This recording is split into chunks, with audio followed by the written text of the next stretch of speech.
We need to be able to have conversations without feeling like we're going to say something that gets us thrown in jail because people happen to be offended.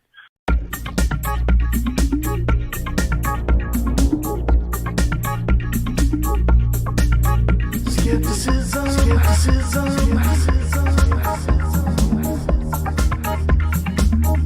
Do you know what you believe?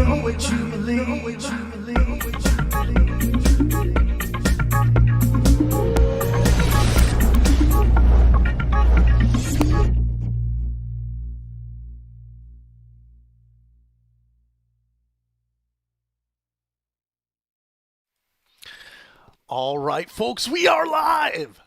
It's episode 3. We are live at Pangburn again. It's episode 3. Episode 3 of Test Your Skepticism. Our new call-in show. Oh, I enjoyed the last two so much. I'm really looking forward to your guys' calls today. The lines are open, guys. I want to keep this show as rapid fire as I can.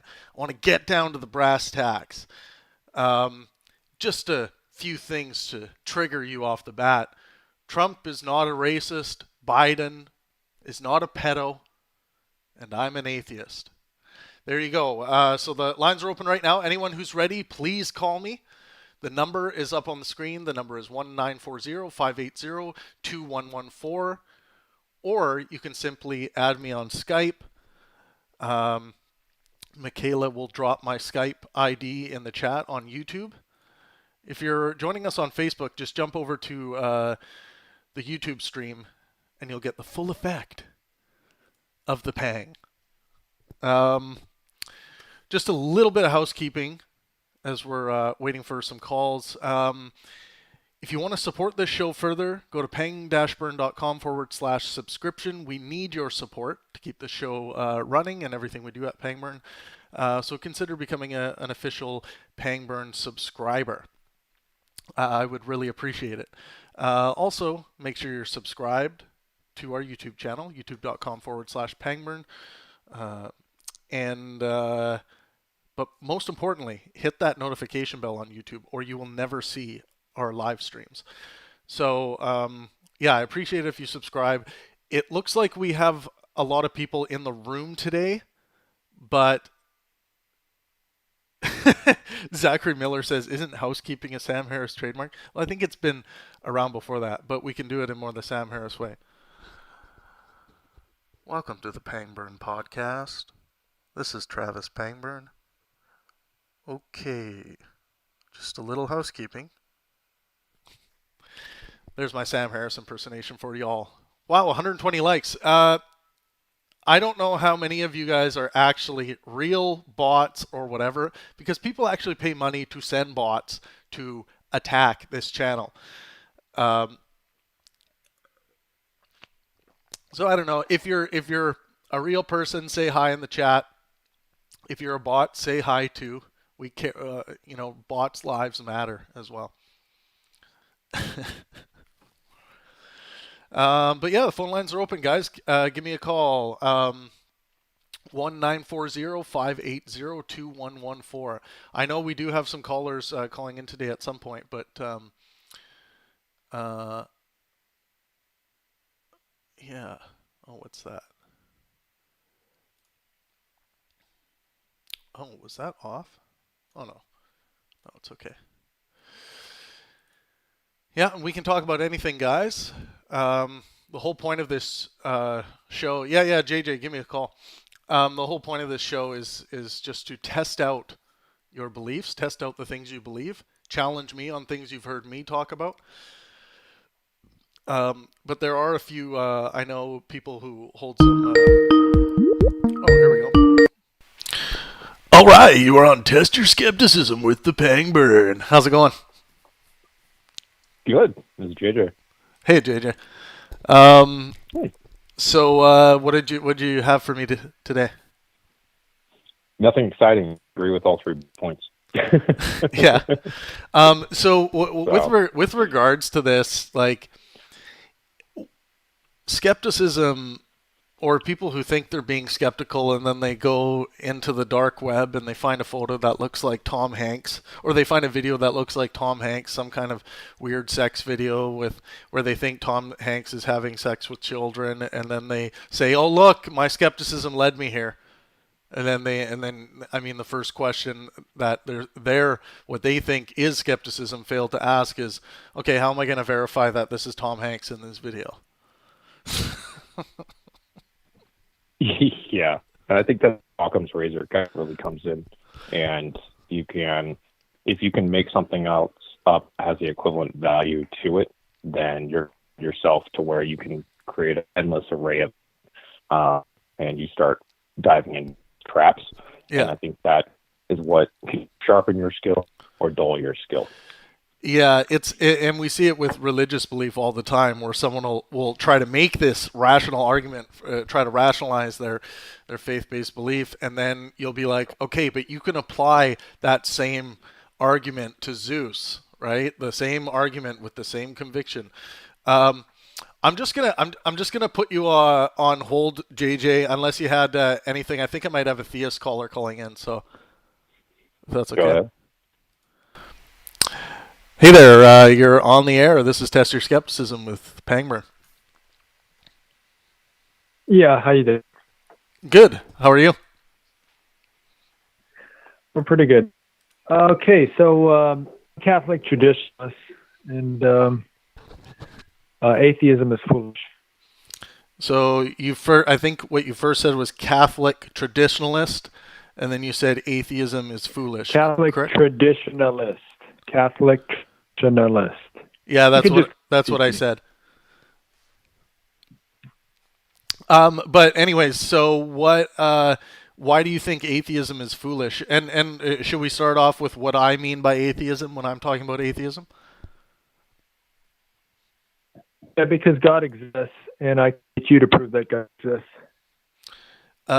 You say that God exists, and how are you going to demonstrate that your God that you've chosen to Well, believe you're in going exists? You're going to demonstrate it. Yeah, you're going to demonstrate it by answering a few of my questions. And by the answer that you give, you're going to admit that God exists. Yeah, but you have to make a demonstration of your claim, right? If you're going to claim that God does exist, because the default position is just... Yeah, sure. You're going to demonstrate it. You're actually going to demonstrate it by the answer that you give to my questions. Okay, let's go. Let's hear your questions. Okay, is logic a conceptualization of mind? Is what? You're breaking up a bit, by the way. Is logic a conceptualization of the mind? Logic a conceptualization of the mind. Conceptualizing the mind. Logic. That's a very woo way to describe it. It's. I mean, I would just say that there's logic are labels that we put on this system that allows us to make non-emotional judgments of whether a proposition is sound or not. Yeah, did you use logical reasoning in making that sentence? Did I what? Did you use logical reasoning in your mind to formulate that sentence that you just stated? Logical reasoning in my mind? Sure. Potentially, yeah. Okay, so it's logic a conceptualization of the mind? No, I just told you what I think logic is. What is this definition? Logic is a conceptualization of mind. Where do you get this from?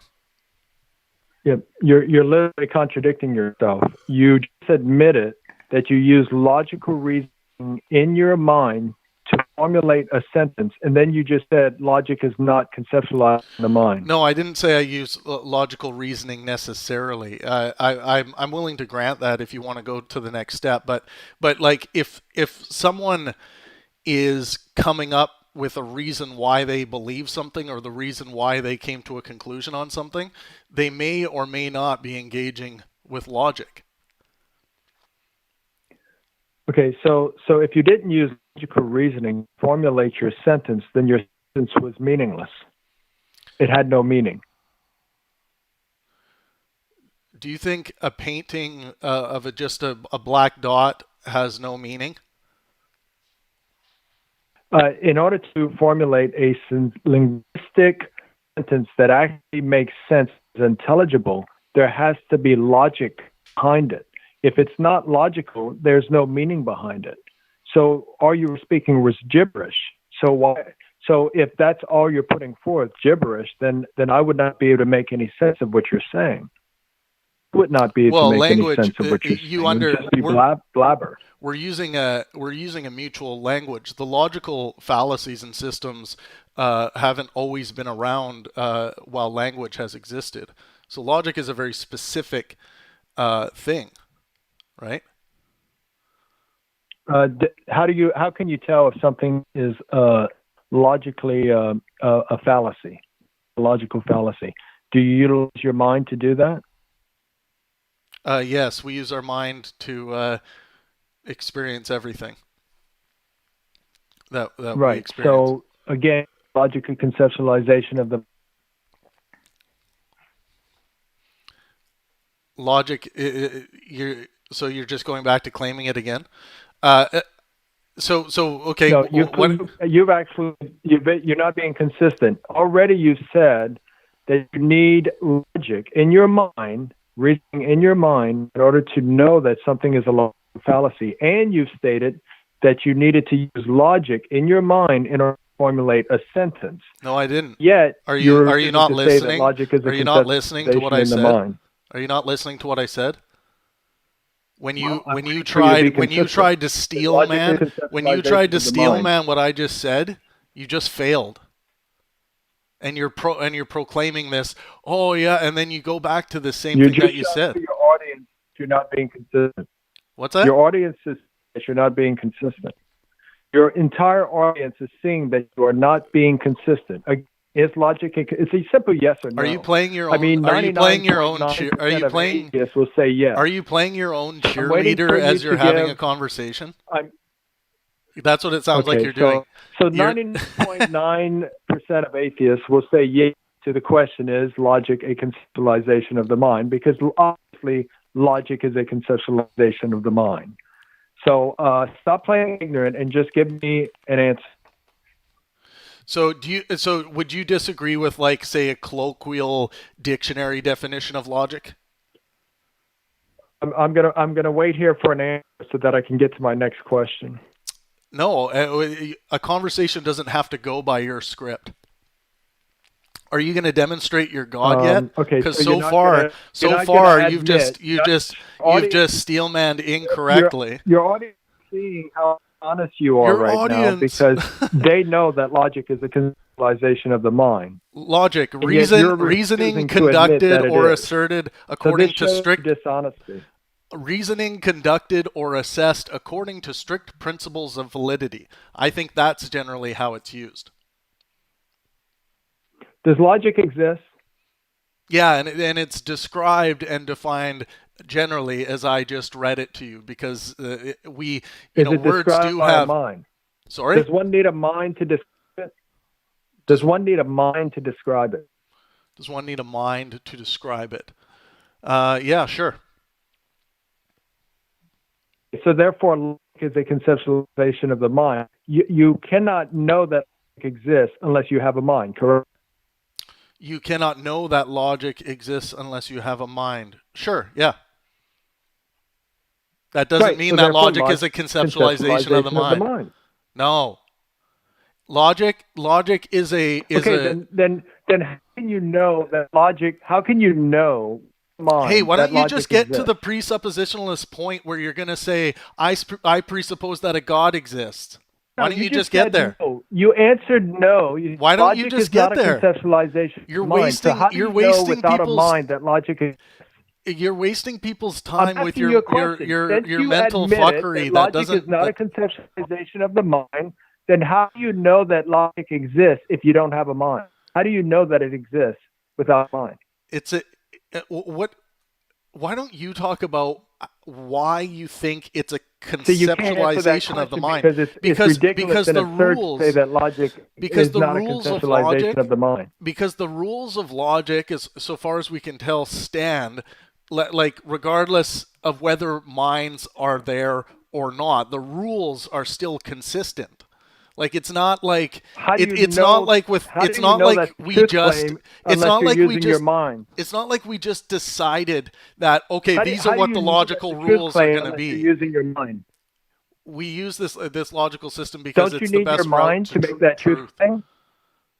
Say that again. Can you make that truth claim without having a mind? Can you make a claim without having a mind? Is that what you said? Can you claim anything without having a mind? No. Right. So therefore, logic is a conceptualization of the mind. There's no way to get around. You need mind in order to already did go around it. You're trying to introduce a definition, a new definition of logic. We already got that, brother. So why do you and all the other presuppositionalists want to change language all the time to try and will your God into existence? No, I'm not changing any language. I'm simply asking for a yes or no. Logic is a conceptualization of the mind, or it's not. Logic is defined as, and this is generally how it's used, reasoning conducted or assessed according to strict principles of validity. Can you reason without a mind? You said reasoning. Can you reason without a mind? That doesn't matter. I just read you the definition of logic. Can you reason without a mind? I already answered that. Can you reason without a mind? It's a yes or no answer. And I already answered that, and I said you cannot reason without a mind, so far as we can tell. Right. So their logic is a conceptualization of the mind. No. Logic is reasoning conducted or assessed according to strict principles of validity. You're losing audience. Yeah, Pangburn, you're losing your audience right now. I think you're because losing. Everybody knows that logic is a conceptualization of the mind. Because everybody, I think you're losing. You just admitted that the definition of logic is reasoning within one's mind. I think you're. So, dude, you're logic is a conceptualization of the mind, so that I can get on with my. I think you're losing the battle of trying to redefine logic. So where's you're a dishonest atheist. Are you going to all of your audience sees that you're a dishonest atheist? Okay, bye bye. Are you going to move on to your evidence? No, he's running. He's running.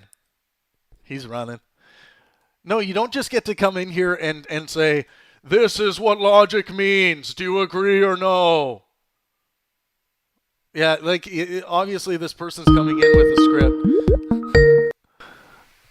Hey, you got Travis on Test Your Skepticism. Who do we got here? I can't hear you. Hey, sir. This is Mr. Batman. How are you? Oh, hey, how's it going, Mr. Batman? I'm doing good. Better than I deserve.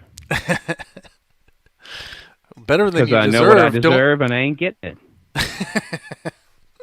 Nice. So, what do you got for me today? Yeah, go ahead.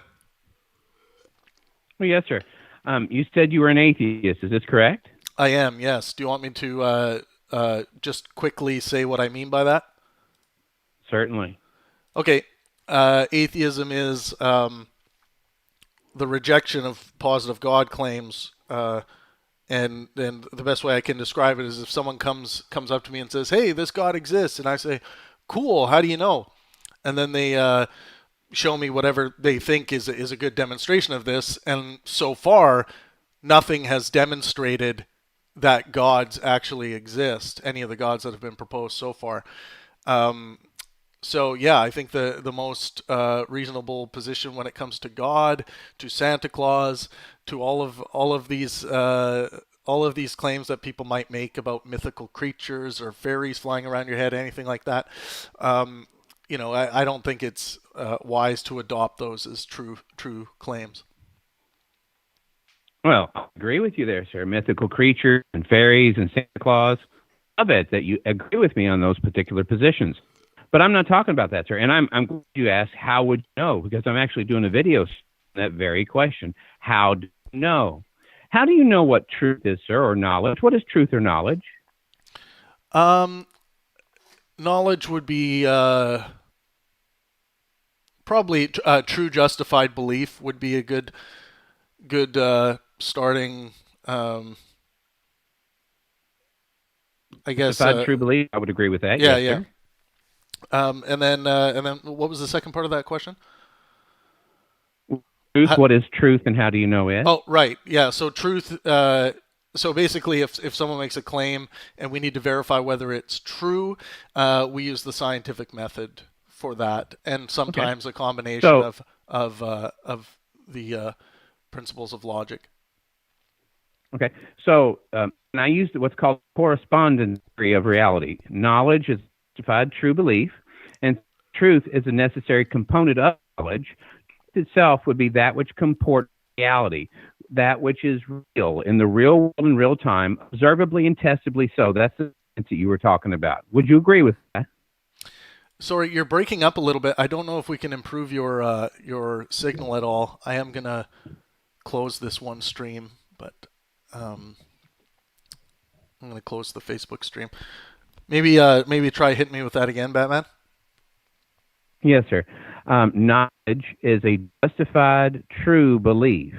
And since truth is a necessary component of knowledge, then truth would be that which comports with reality. Truth is that which is real in the real world in real time, observably and testably so. This would be the science part of the equation that you were mentioning. Would you agree with that? Yes. Excellent.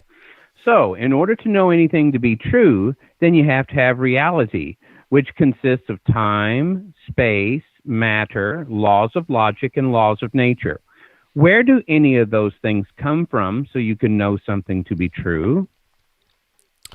Well, we don't have to know where things come from in order to make a scientific truth claim, or at least have something reach the level of scientific theory. Like, we don't need to know where gravity comes from, for instance, to put together the theory of gravity.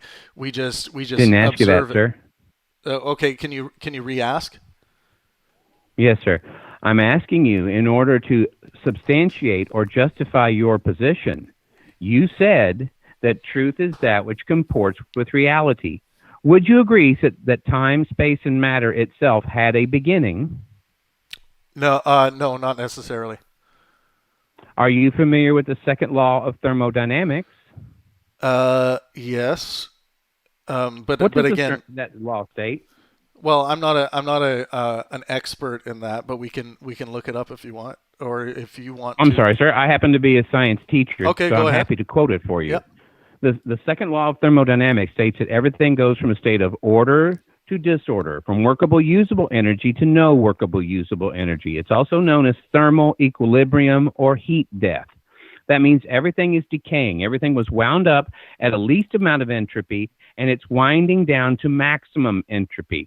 That means that everything had a beginning, and it will have an end. Since all time, space, and matter had a beginning, what caused it to begin, I got to stop sir? you there. So one indicator of whether I know you're reading from a script or not is when I jumped in and stopped you right at that point. That's probably where you didn't want me to stop you, right? Sir, it's not a script. I have it committed to memory. I teach this every day. No. I mean the memory of your script. So you made a leap. You said because of this thing, that means that everything has a beginning, right? Yes, sir. It's called the law of cause and effect. Are you familiar with the law of cause and effect? Yeah, but a lot of theoretical physicists are I don't care about theoretical physicists, sir. We're talking about what we observe. Remember, science is observable, testable, repeatable. This is called operational science, observable science. Anybody could theorize anything. You could theorize that there's pink unicorns on the dark side of the moon. I don't really care. But it's a different, what I'm talking about is things that are observable. Theoretical physics still comes up with some probabilistic answers that are very I don't intriguing. really care about theories, sir. There's a theory of evolution, and I can prove that that's wrong, too. Oh, my God, buddy. Okay. Yes, sir. I'm a young Earth creationist, and I can prove that position. Holy smokes. So you think you have the answers to this, and the scientific consensus is wrong on the age of the, yes, sir. The Earth? And why do you think that? And also, I don't believe that you're science teacher. By the way, I know you're trying to dodge from when I interrupted. But you said the law of thermodynamics somehow demonstrated that things all Yes, things sir. have to have a beginning and an ending? Everything that has a beginning must have a cause. That is the law of cause and effect. Everything in our physical world suffers from entropy, thermal equilibrium. There's nothing in our physical world that does not suffer from it, sir. We've never observed anything in the physical world that does not suffer from entropy. That means so that since everything that goes doesn't from mean wait, order to disorder. That I'm does- not done, sir. You can wait just a moment until I'm done. No. You have to Again, let sir, me interrupt you since when everything you get it suffers from wrong. entropy and goes from order to disorder, this is the problem with your mentality. We know that everything had a beginning. No, you're wrong. You're dead wrong. We don't know that. Then show me, sir. Show me how you know it didn't have a beginning. No. That's not Using what the burden science, of proof. not a No. theory. I am not claiming. This is where religious people make the Showing, mistake so of your the burden claim is that of the everything burden of was proof. always been here. One second. Even Einstein had to refute that, sir, when he actually had the steady state theory, and he had to do away with it when all the evidence pointed the other direction. How do you explain the expansion rate of our universe if it's always been here? You're going all over the place. No, sir, I'm not. I'm have- pointing out that you don't have I an don't argument have that to- you can no, just sustain wait. your position. Just wait. You made a claim. You made a positive claim, and I said that claim that you were making is unfounded. You have to demonstrate. Great. It. Show me a defeater for that claim. No. I'm I saying don't. that I don't have everything to in the defeat physical it. world I had a don't have to beginning, and defeat anything that has a beginning is known as an effect. Every effect must have an adequate cause, and everything decays over time. This is what we observe in the physical world. Show me something in the physical world that doesn't work that way, sir. That's not how. Just because you can't find something, that's an argument from ignorance fallacy. Yes, sir, and what that you're would be engaging- your religious dogma. That would not be something that's observational science. If you want to believe that, you're more than welcome to believe your religious crap.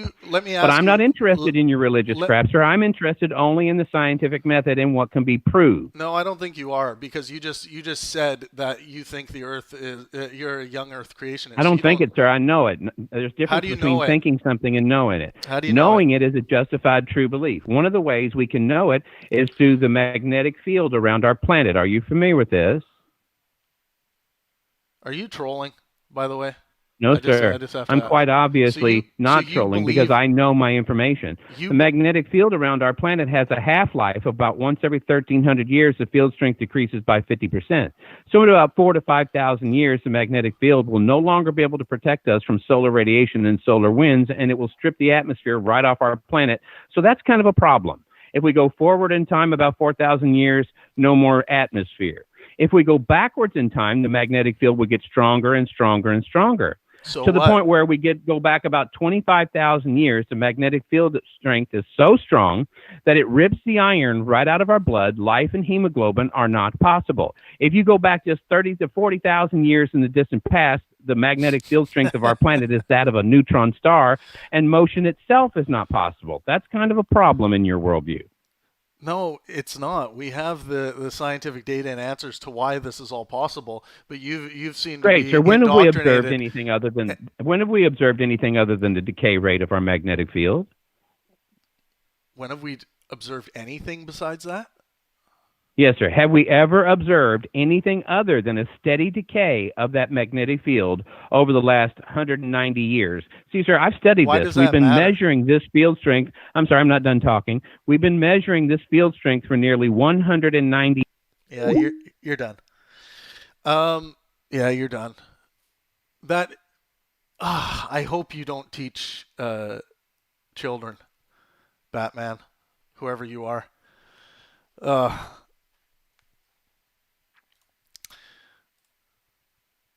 That was it's crazy jumping into the mind of someone like that. I want to call Nick back, or I see you guys are lots going on in the chat. the line is reopened. The mental gymnastics going on with this person. Claiming authority. Hey Nick, how's it going? I'm very good. Let me just turn you down. I'm in the UK. Oh, okay. Yeah, this is Test Your Skepticism again. Did you hear that call? Oh, we're reconnecting with Nick. Hey, Nick. Hi, can you hear me? Yeah, I can hear you. Hey, how you doing? Good. Brilliant. Yeah. So, what do you got for me today? I've just had to disconnect off the computer from YouTube. So, yeah. So yeah, I'm an atheist, but I believe in freedom of religion, freedom of belief. The reasons. Are you still there? Yeah. Hang on. Shit. Oh, yeah, you're still there. Yeah, But still got you. hang on. Let me go inside. I'm close to the modem. Yeah. So yeah, I too am an atheist, but I believe in freedom of religion, Yes. freedom of belief. So However, do I. Yeah. I don't believe that people shouldn't push those beliefs or onto other people. And this is one of the things which sort of annoys me at the moment. Some of the guys that you've had on earlier, I mean, I don't know where they get their information or whatever. I mean, one chap was denying evolution, which I find quite strange. For the fact that you can go throughout the fossil records, you can go throughout history. We know from our genetic structure, how we are related to species which lived a long time ago. Yeah, the demonstrations that have been made for you just have to turn your YouTube feed down. I'm just getting feedback here. Yeah, my YouTube feed's gone down. Yeah, yeah. That's. Can you still hear me? Check. Yeah, that's better. Yeah, I can still hear you. Hi, you can still hear me. Yeah. Yeah. So. Yeah. No. I've turned my YouTube feed off because it was affecting our conversation. Yeah. So the evidence for evolution. Oh, I'm still hearing like maybe out of your headphones. It might be. No, hang on. Right, speaker off. Check. 1 2 1 2. Yeah, I'm still hearing. Hi, can you hear me better now? Check. Oh, that's a lot. Can you hear me? I can hear you, but that's a lot worse for the feedback. Oh shoot! Right, hang on 1 second. Can you hear me all right now? Check. Yeah, that's better. You got it. All right, brilliant. Yeah. So yeah. There's one thing which obviously said on there, which is the one thing which I sort of don't agree with you on, which is the Joe Biden is not a pedo. Right. Okay. Right. So I'm going to sort of, tell you my reasons why I think that's questionable. You can look over, obviously, video footage, etc. The way he is around children and females in particular. Right. He displays so let me say something quickly about that. Have you also looked at all of the footage that disagrees with what you're trying to prove? Yes. Right. Because have you looked at him around children and women and stuff when he's just interacting with them, and then what women have to say about him and what kids have to say about him? I'm still getting some feedback. Okay. However, you're. No. So I like to look at things from a perspective where people get the benefit of the doubt. There's just certain things in terms of the way that he acts, etc., which could be only described as predatory. And this brings me on to obviously Joe Biden's alleged past history, and I'm going to bring up Tara Reid because the Tara Reid story seems very plausible. I mean, at the time after it happened, the information is there. Her mother called into Larry King and basically sort of alluded to the fact that her daughter had been, sexually mistreated. And what were the Tara Reid Reid story itself? Sorry. Well, Larry King thing. Obviously, she'd rung in and she'd said, what would be the sort of situation if a person, you know what I mean? She sort of it was, if you look into it, this was someone asking a question at a time where those sorts of questions wouldn't have necessarily been asked. And obviously, I'm being a bit long-winded here, and I'm going to tell you about the predatory behavior. You listen to her story, you actually watch her. And it's plausible. It's not only that, the Biden camp, they said that they didn't even know who this person was. There is a section from 60 Minutes, Australia, or sort of from 60 Minutes, shall I say, where she's there and she's showing her own camcorder footage of being in the Joe Biden office. So she proved that she was there. So automatically, when people say that somebody wasn't there, and that person can prove that they were there, it makes you suspicious to why. Okay, let's deal with that. Yes. So okay, thank you. You feel suspicious because they said he wasn't there, and then there might be some evidence that he was there. No. They said that she wasn't in the office. They can't remember her or anything like that. In the 60 Minutes, there is actually footage which Tara Reid gave to them, presented to them, which was done from her own home camcorder, which was basically sort of her going around the office, speaking to all the staff there in the Biden office. Right. And she is there on film, which proves that she was part of that staff. Now, this is what I'm going to, say with the Joe Biden thing and around the children. Just 2 seconds before you move to children.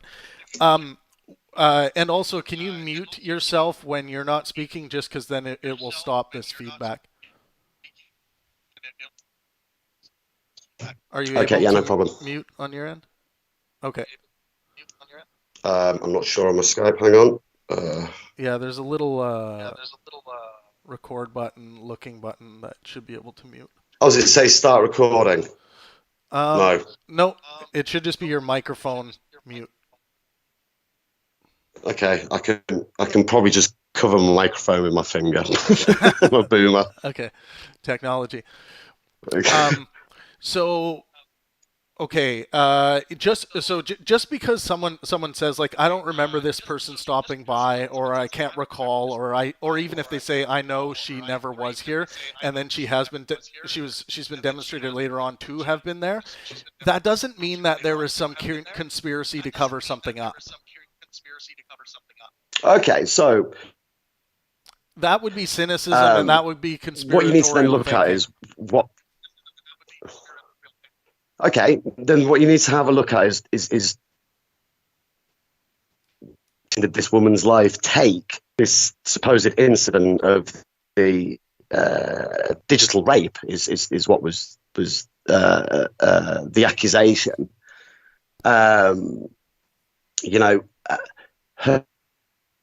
Her life, allegedly, this is her testimony to the Democrat Party, to working for Joe Biden. Her life took a different turn after then, and she was never involved in politics again. I believe she struggled with depression and things like that. When it happened, obviously, this was a time when things were more likely to be swept under the carpet, etc. And this is what I want to bring to the point about his predatory behavior. But you said when it happened, right? Over here in the UK, You said when it happened instead of if it happened. Sorry, and which I'll correct myself. Right. The alleged incident, if it happened. So I will correct myself there. Yeah, because obviously it is her testimony. To me, her testimony is plausible, for the simple fact that there are lots of factors which would say that it was plausible, and obviously I can imagine that there are many similar crimes against women from that time period which have obviously gone and got swept under the rug, for history never to know. And you would probably agree with me, there are probably many of those. In terms of the predatory behaviour, and this is what I sort of want to go into, over here in the UK, and you'll be very, very aware of it, we had the scandal of Jimmy Savile. Yeah. Okay, yeah, I don't think I'm familiar with that one. Well, Jimmy Savile, I mean, if you sort of tap up onto your computer here, he was a chap that worked for the BBC. He was a children's entertainer. He came across as obviously in terms of the same way as Joe Biden does. You said to me you need to look at certain footage and certain footage. Now, Jimmy Savile did Top of the Pops, which was the pop program. He did Jim Will Fix It, which was a program where he sorted out dreams for young children. Right. This chap was knighted. He had his knighthood strips, etc. after death, and he is sort of pretty much like the devil over here. The guy sexually abused. I think it's in excess of 42 people. But he also did a lot of charity work, and back in the 70s and the early 80s, they gave him keys, they gave him access to children's wards on hospital with heavily disabled children, where he went and sexually abused them as well. It sounds like what happens with priests. Okay, but this is worse than what happens with the Catholic Church and the priests. How is this worse? How is this worse? This was covered up by the BBC, which is the British Broadcasting Corporation. Yeah, but the Catholic Church has been covering this up for centuries. Oh no! I could. Yeah, no. Fair enough. It's the same premise, actually. Yeah. These are people who are saying that they are there, for the children. They are there for this and sounds like that. And actually, what? Jared Fogle, or what's his name? Is it Fogle or Jared from Subway? I have to say, I'm a little bit disappointed that you don't know who Jimmy Savile is. He's the worst paedophile in British history. I know you're over there in the sticks and you have loads of crazy shit like that. But pardon my language, sorry. But yeah, I mean. Yeah, it's the way, and this is one I need to go on to, the way that Joe Biden behaves. So in terms of the footage that you're saying with the children is very, very similar to how Jimmy Savile used to. So it's. So this. Nick, I'll be honest now. I don't know if he's a competent paedophile anymore because I think the guy is in cognitive decline. I think you probably agree. But you don't. But you again. You've been convinced of this to be true in the wording that you're using when talking about it. Like you're like, I don't know if he still is a pedophile. You're presupposing that he was at some point, and it sounds like you don't have any evidence. No, you're absolutely right. However, there is some very odd behaviours, that he has done, and anyone could say that that's not normal behavior. I'll challenge that a little bit. Again, if you could cover up your mic or your headphones or mute, I'm just hearing myself. Okay, yeah, no, I'm hearing myself even more now. Oh God. That's all right. I'm gonna let you go, but I will respond. There's a couple more people trying to call, but I will respond. Yeah, no, sorry for taking up so much of your time there. No worries. Okay, yeah, thanks for the call, Nick. I'm gonna take the rest of. It looks like a few people have tried to call, but please try not to call while I'm on the phone. But if you guys, Michaela can drop my Skype ID in the chat for you guys. Okay, so what I'm hearing a lot of is conspiratorial thinking, conspiratorial line drawing. Look, if something did happen between Tara Reid and Joe Biden, then that has to be that should be investigated. And then this is why we have judges. Sometimes these things will be very hard to judge whether they actually did take place or not. And I guess we would have to see if this was settled outside of court or what's going on. Yeah, I actually have, guys. I just figured out my hold function here properly, so I can actually hit the mute. It's in this really weird spot, but I found it. So yeah, all the stuff that was said, I saw some of this behavior with this worst pedophile of all time in Britain, and some similarities there. This is conspiratorial thinking. It's conspiratorial line drawing. There is no evidence that you've presented here, Nick, that Biden is a pedophile. We got another call. You are live on the air with Travis Pangburn on Test Your Skepticism. How's it going? Good. So I'm Canadian. I just want to start off by saying I've been watching like you guys down in the States here, like with the political stuff going on, and I just kind of want to get like some views of Americans and what everyone's thinking down here, because from a Canadian looking down, I want to say I'm like from what I see, I would be a Trump supporter.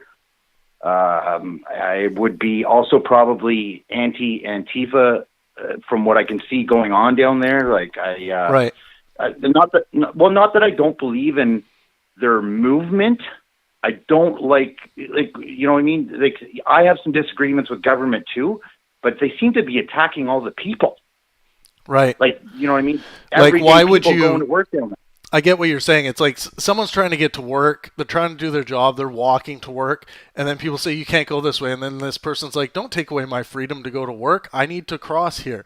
And then, if those people don't obey this kind of militia that's out in the street, they get the shit beat out of them.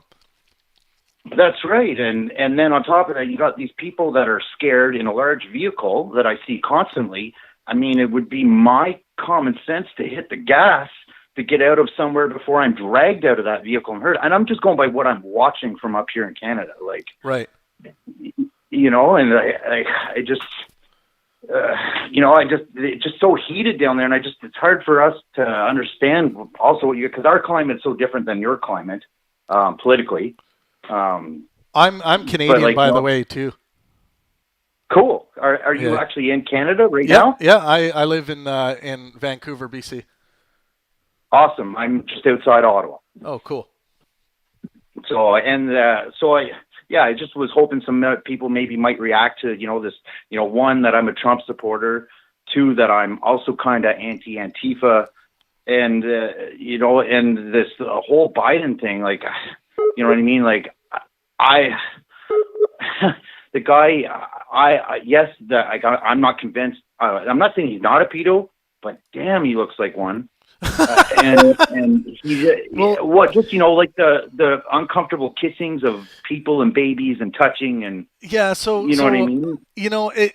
There's a long stretch from being being one of those people that doesn't have the what we would normally expect when it comes to boundaries with each other. I have met touchy-feely people like that before. Parents who kiss their children on the lips. Like, it's not something I would do, but it's not like this is the first time I've ever seen someone like Joe Biden behave in that way, which I find a little bit creepy and weird. And you don't have to be doing that. But there's a long ways to go from that to pedophile, and to give someone the label. And to give someone the label of pedophile, we'll just think of you, right? If someone said the way you interact with kids makes me think that you might be a pedophile.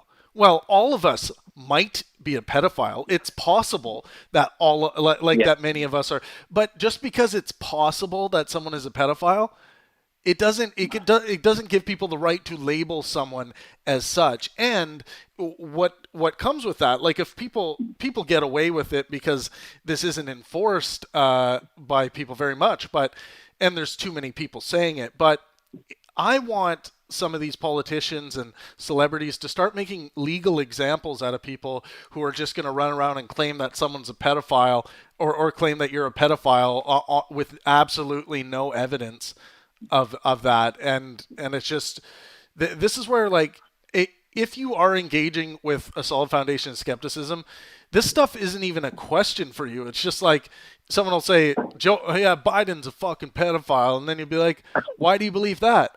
Oh, well, it just seems that way. And then, well, why does it seem that way? There's definitely a lot of that. Yeah. Definitely a lot of that. But I just, and I'm not basing I'm not basing my opinion on Biden solely on that. It's so you see him constantly can't hold his lines.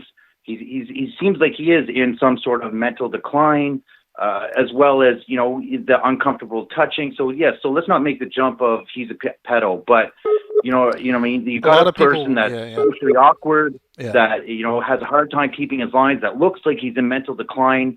If I have to choose between, Trump and Biden, which I don't, but if I had to, you know what I mean? Like, neither, I would say, are great choices, but you almost have to choose Trump because the other guy just doesn't look capable. Can you apply that cognitive decline argument at all to Trump as well?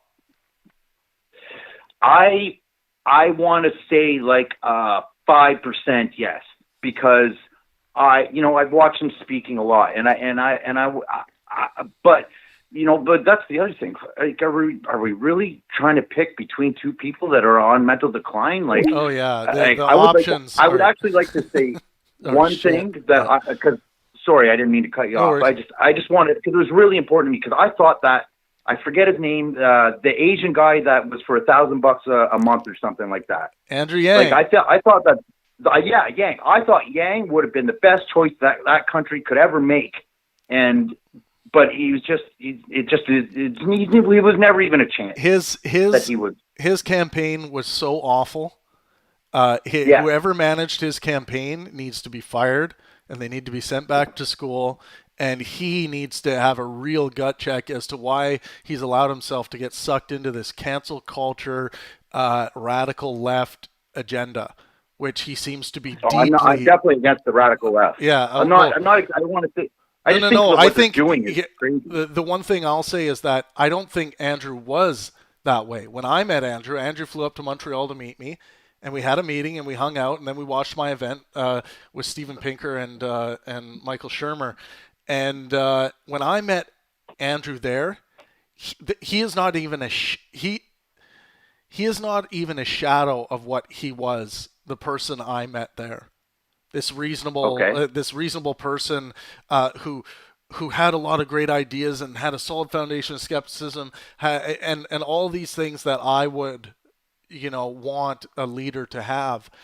And then he just got consumed. What I was feeling. He just got consumed as this campaign rolled on by all this radical left crap, and his campaign took it in the direction of, let's adhere to all of this nonsense, as opposed to like taking your fucking ship and driving it right towards Trump and engaging in ideological war.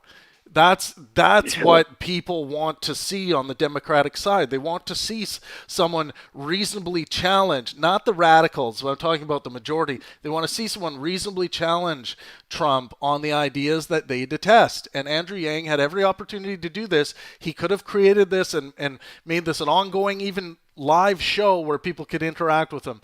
But he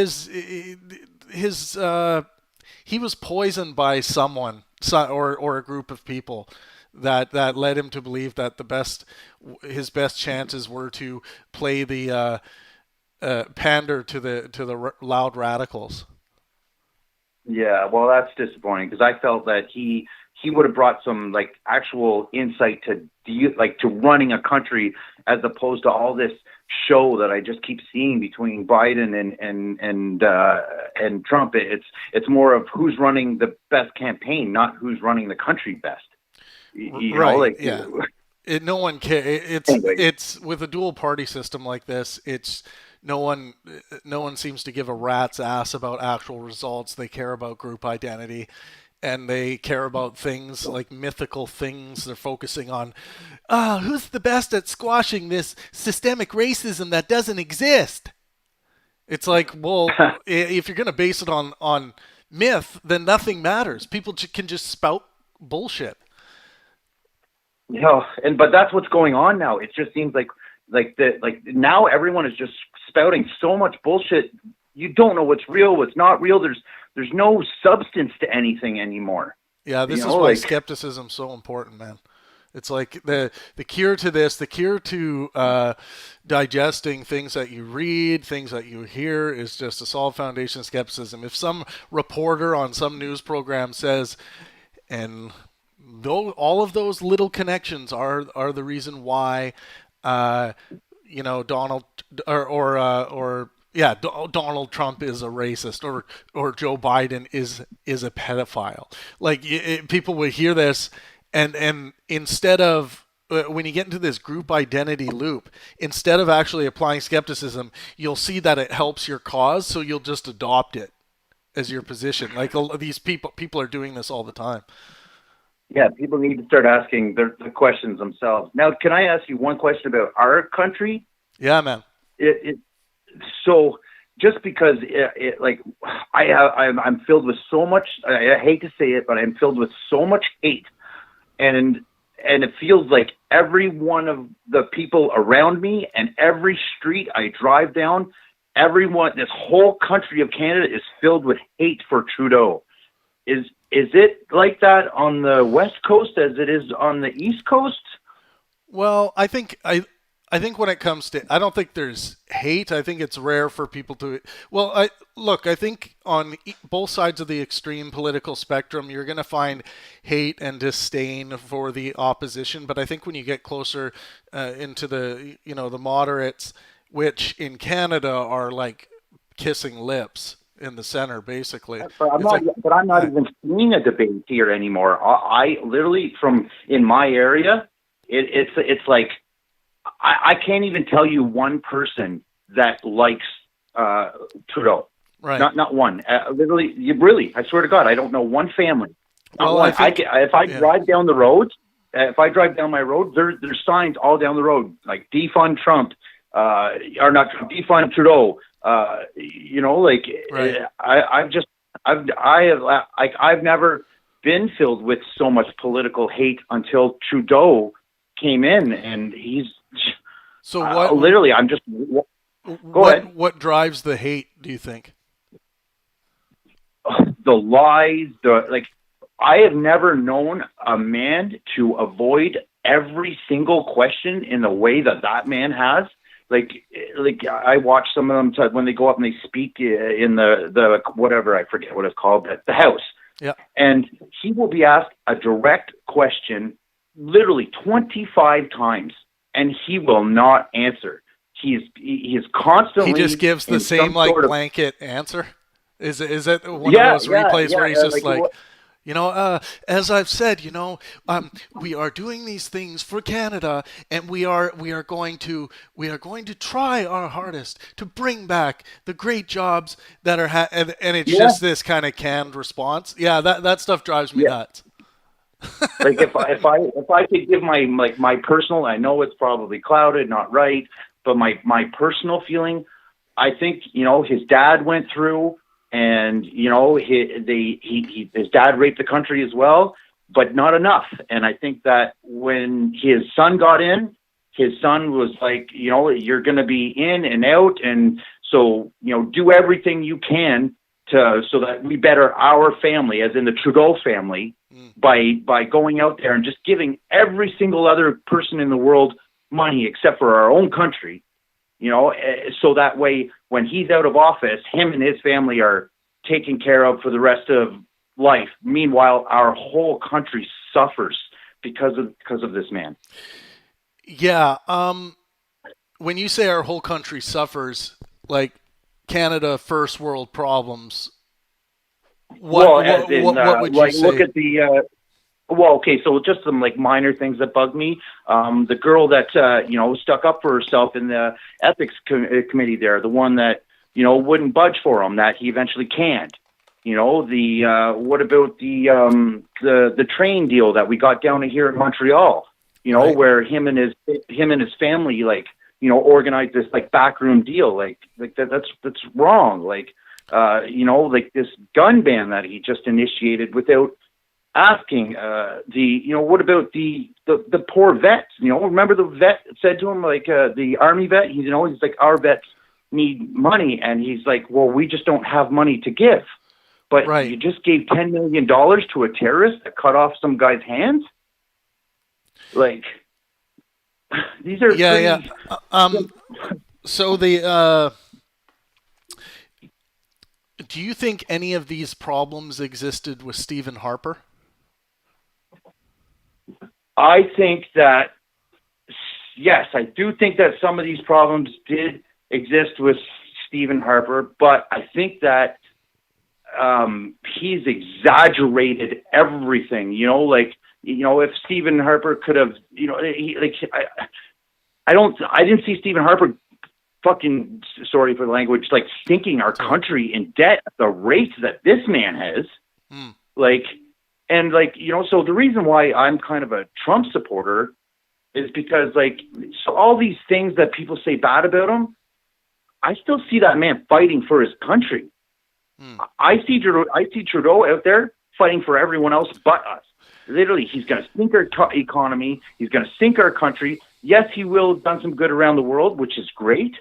But in the meantime, he will have destroyed Canada. Yeah, I don't think that's going to play out that way. I don't think he's going to destroy Canada. I think Canada's just in... Well, nothing will destroy Canada. Yeah. We'll just be in a whole lot worse position than we could have been. Nothing will destroy Canada. Yeah, right. I'm just calling out your extremist language a little bit. You're right, and that's why I'm trying to rein it in. You're right. He isn't going to destroy Canada. Canada will be fine. We're strong people. I agree with that. But I also think that, you know what I mean, he should be fighting for our economy. He should be fighting for our jobs. He should be fighting for our vets. You know what I mean? Like, if you better our country and our economy, we're in a whole lot better position to go out and help the rest of the world. If you're sitting here constantly making bad deals, doing bad decisions, I think a good trait in a world leader or a leader of your country is to be able to inspire people. And I don't think Justin Trudeau is an inspiring guy. I think he's kind of... I think he's kind of the opposite. And now I think he's an embarrassment. Yeah, now I think he's a total embarrassment. I think he's smug. He's, you know what I mean? Like he became everything he marketed himself to be. Coming in is the complete opposite of what he became. Yeah, I don't. I just see like the way he represents the country and the way he speaks about Canada, like he makes us look stupid. He's not someone that I would even shortlist to give a leadership position to, and a lot of it has to do with he belongs on the his ability to just inspire people. It is one of my ongoing criticisms of him that one thing that Donald Trump tries to do and I think is successful is he has the ability to inspire people through his lack of adherence to political correctness. So that's I'm Canadian and I want Trump. And I realize there are some glaring issues with him, but the criticisms about if I could pick between those two, I would pick Trump at any point in time of the day. He would be great for our economy. He would be great for things like our Canadian pride. I never had a sense of embarrassment until this Trudeau came into office. Look at when he went over to the Indian country and he danced around I wanted to say fairy, not to be rude, but just or it's not designed at anybody. It's more he could have went over there and acted respectful, respected them, respected himself. Instead, he went over there and turned himself into a joke and turned Canadians into a joke. By dancing? Well, not just by dancing, but by his actions, his demeanor, the way he represented himself. He's there representing us as well. There's there's nothing wrong with dancing. There's nothing wrong partaking in other people's cultures. But he just took it to that weird spot, you know, like, and that's, you know, like, and that's just like the tip of the iceberg with him. Like, I wish I was in my truck and driving down the road so I could show you the signs. Like, there is, like I said, I know nothing but disdain for this man by every single person I encounter. Right. Yeah, I think, you know, like, go ahead. I think we can do a lot better than Trump up in Canada. I think we can do a lot better than Justin Trudeau. I was for Don Cherry. I know that sounds crazy, but I got in a huge argument with people because, you know, if I could pick a man just out of the hat, it'd probably be Don Cherry. He's too fucking old. Like, he's too fucking old to play in this league. I agree, but what are we out? When do we ever get to choose a healthy, young, vibrant guy that is business savvy? You know, like we don't get those. You know, like the young. We thought we had it with Trudeau, and it turned out to be the biggest mistake this country's ever made. Yeah, I guess we'll have to see. It would be nice to look at a few specifics of Trudeau's run and how well he is stacked up against on paper how well he stacks up against someone like Harper. Because it sounds like a lot of your arguments are character arguments, which are fine. Like character ought to be taken into consideration when picking a leader, because I do want to have a leader that can inspire the people to get out there and do things for your community and for the country. Yeah. Yeah. So what about our economy? Yeah. So what about the Canadian economy has taken? What specifically do you think that Trudeau has done that has led to what it sounds like you think is a dip in our economy? Like shut down our biggest income source, the Alberta and the oil sand, and like that whole middle part of the Canada. So when you say shut down, what do you mean by shut down? Because oil is still pumping out of Alberta. Okay, you're right. Wrong terminology. Not shut down. He didn't go after the amazing opportunities that were available that would have greatly improved the Canadian economy. And do you know why? And why did he not go after those? What was his reasoning? Well, do you think? Because he's doing this. I don't want to call it like, I don't know how to. Like, I'm for saving the earth. I do believe in climate. What do you call that? Climate where it's heating up. I'm embarrassing myself right now. But anyways, I believe in that. So, but a lot of his whole act is like, oh, save the earth, all this stuff. But like, yeah, I agree with you that skepticism should not stop when it comes to doing making environmental decisions. Like, we also need to look at the financial well-being of our country. I'm going to let you go though, and jump onto another call. I really appreciate you calling in. Absolutely. I hope you call again. I would love to chat with you again, especially about Canada. It's nice to talk to someone about Canada. But one thing. Too bad about that Batman guy. That was nuts. One thing. I really hope he's not teaching our youth or anybody else's youth. I hope he's not actually teaching children. That's right. I doubt he is. Honestly, I was shocked by the things he was saying. Yeah. I doubt he is. But and one thing I will say, it's just a little bit of unsolicited skepticism advice. Maybe try staying away from the extremist language, because it inevitably starts putting you into that category of political extremism, which is a place I think you really need to stay away from.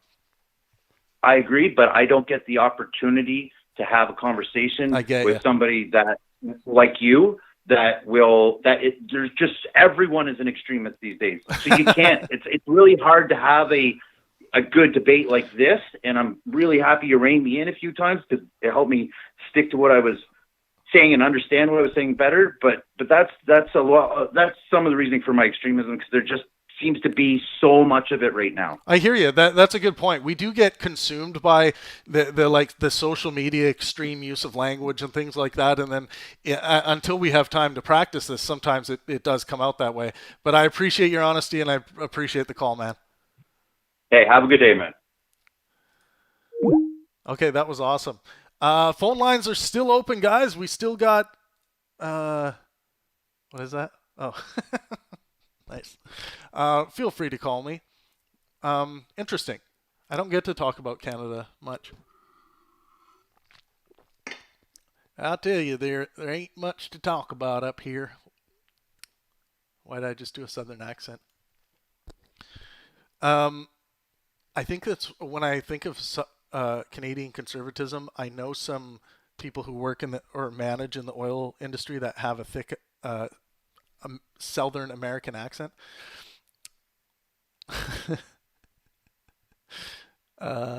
James, Jimothy. Because it is the envy of the world, right? You missed the exclamation mark, brother. Thank you guys so much for engaging the chat. Okay, we got another call. All right, you are on the air with Travis Pangburn. This is Test Your Skepticism. How's it going?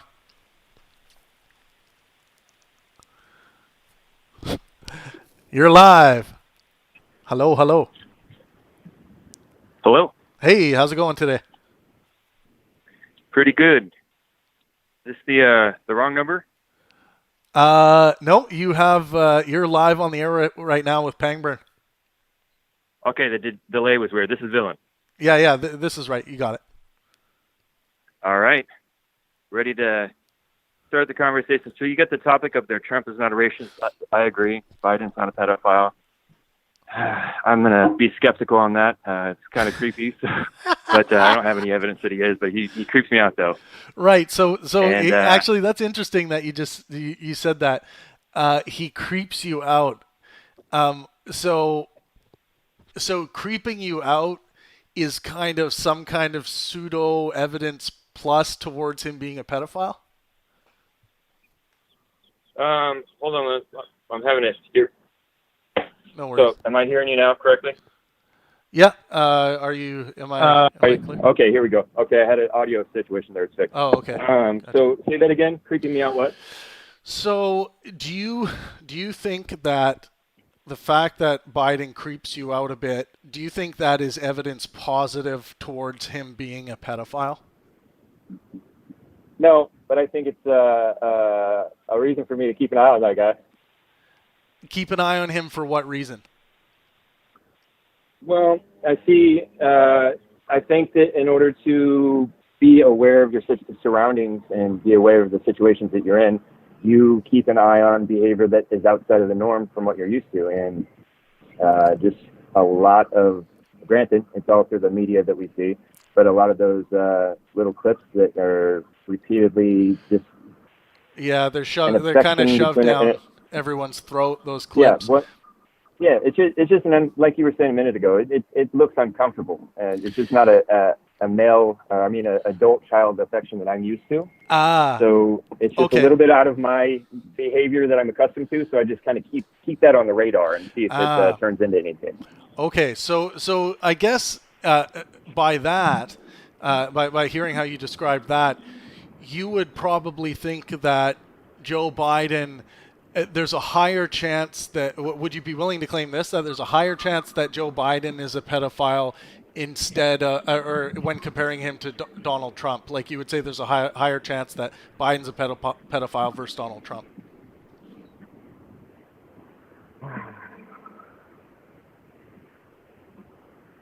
Because I think this is where there might be some cognitive bias that exists in you when you look at Biden, and you might have been convinced on what is really bad evidence, like short clips of him, like, trying to get his right, but his I'm niece to stand in line. Of anything. But there's something that exists in you that you're not, like when you compare Trump and him, and then I ask you, which one do you think has a higher chance of being a pedophile?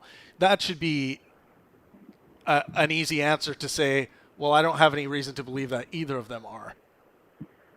Well, I've never asked that question of myself before because I've never thought of that question before, so rather than jumping into just a knee-jerk reaction, I thought about it for a second. And Right.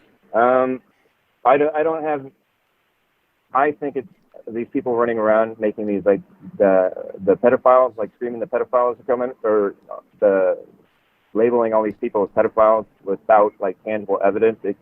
It's kind of like similar to me. It looks like Trump deranged syndrome in the same way. It's kind of similar. I agree with you. And so, yeah. no, I don't I don't know. Like, yeah, because there's also those pictures. The pictures they try to make Trump out to look like a pedophile, like with his daughter when she was younger in his lap, and just they. I look at those and they just don't creep me out. Like, but when I see Biden just caressing children and snipping them, or videos that make him look like that, it's a little unsettling for me. So I just keep an eye on it. So I think it's that intelligence is the ability to entertain opposing thoughts without necessarily jumping to a conclusion. That's poorly paraphrased, but it's behavior that I'm not used to. It makes me a little comfortable, so I just keep it on the radar and reserve judgment. Okay. I've never called him a pedophile. Right. Yeah, well, I think it's reasonable for us to use our sense-making apparatus to detect potential danger. I think people would make a mistake by viewing any of these clips that how Biden is interacting with family or friends or kids or things like that, and to use that as something they need to be on alert of. I think they would be making an irrational mistake there. I think if the thing isn't actually demonstrating or putting them one step closer to being someone who could potentially harm a child more than, say, Trump, then I think you're just applying like a bias analysis of particular moments that have been captured and delivered to you.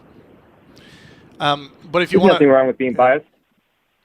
Well, I try to not have any bias in my when I analyze what is actually going on, like what's actually true in reality. For instance, and that's why I rely on the scientific method. Like if someone's going to make a positive claim, has to be demonstrated. So if someone's going to say Biden is a pedophile, and then they show me their clips and their GIFs that they've collected, and then I'm like, well, that's not sufficient. Oh, well, I mean, there's something weird going on there. I'm just on alert to it, but is this villain, by the way? This is villain. Nice. I didn't hear the laugh when you jumped on. So, what about? We've had a few people call in who were trying to give evidence for God, but it was like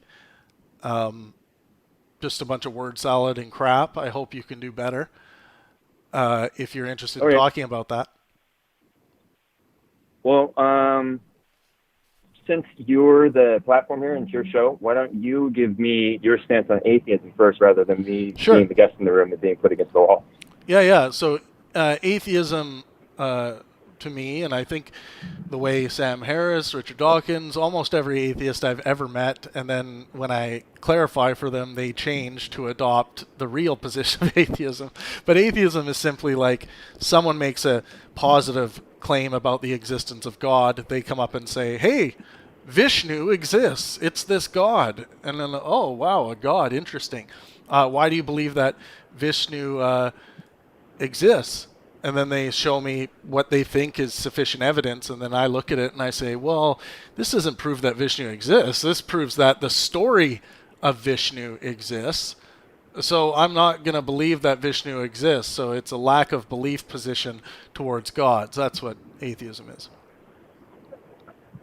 Yes, I understand that. And why? So where I come, so I'll give you my background, my thought process. So I was raised in a varying, not Pentecostal, Protestant faiths. I went to many different churches in the Protestant sect of Christianity. I went back and forth between my rationality and wanting to understand things with my mind, and what I think is a universal longing for meaning that I think might only come from God. I just want to test here. Look like I'm having a big delay here. Are you still hearing me? Yeah, still hearing you. Okay. So I'm going to stop staring at the screen and pop the chat out into a different screen. So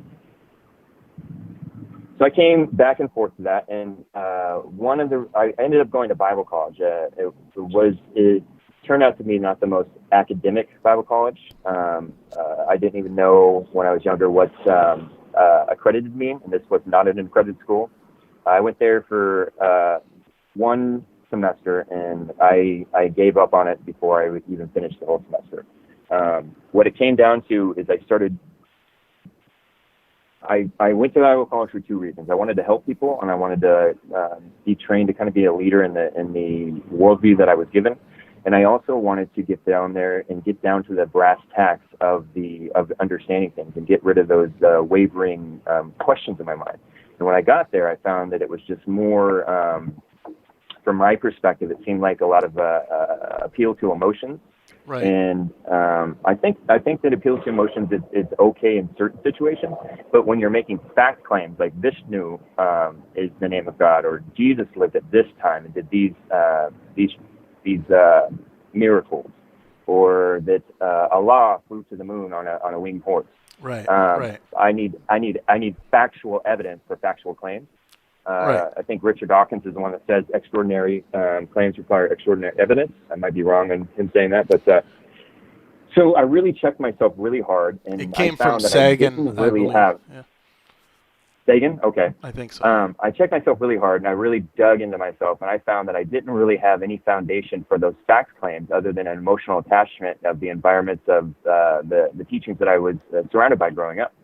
And it took a little while for that to sink in, and I just kept digging, and I finally realized, and I did not have a reason to believe in Jesus, although I might have wanted him to be true. So, but I did not lose my I guess, for lack of a better word, faith or belief in God. I still believed in God, and a lot of times I hear in the atheist debate, they jump straight to the details or the claims on what God is or who God is. And right now, I'm at a place where I believe that there's a prime mover or original causation or a source of all things, something that sparks off reality. And interesting. I think that I was going to say if you've gotten there already, you're just probably calling God or this first mover thing something that we are just saying, I don't know for. Not really. And then I'll also give one more name for it. Tim Allen, the comedian, calls him the builder. I just like that. And I'm at the place where I'm trying to not lie as far as what I believe about God. I'm not trying to gain points for claiming something that I believe to be true that I don't really, I can't really shake myself on. And so I come back to that. A couple things are my main things that are. I don't know if they're going to stack up to your. We'll see what you think about them. But when I try to shake them, they don't shake from my tree. So one, and the main one, is that I guess I would maybe call it an argument from human experience, and I see many common experiences seem universal to the human condition: hunger, thirst, sex drive, a desire for adventure, and on and on and on. And there's also a counterpart for each of those. If you're hungry, there's food to have. You might not achieve that counterpart, but it does exist. For thirst, there's drink. And for sex drive, there is sex to be had, and on and on. There is one desire that seems to be universal to the human condition that people sometimes claim does not have a counterpart. And that's the idea, the desire for transcendent meaning, or the desire for the existence of God. Okay. I look at that. Yeah, so, sorry, you finish off and then I'll jump in. Yeah. Okay. So I look at that and I see that every base drive in the human condition that seems to be universal has a counterpart. So I see the existence of a desire for transcendent meaning as evidence for a desire of that. And I will say that is abstract evidence, but I will also say that the claim being made is an abstract God. It's not a finite a finite description of something. I do think that abstract evidence is valid for abstract claims. Right. So, but you're attempting to answer something that's already been answered by science. Like there's good evolutionary reason as to why we create narratives and seek to inspire each other with artistic and scientific inspiration.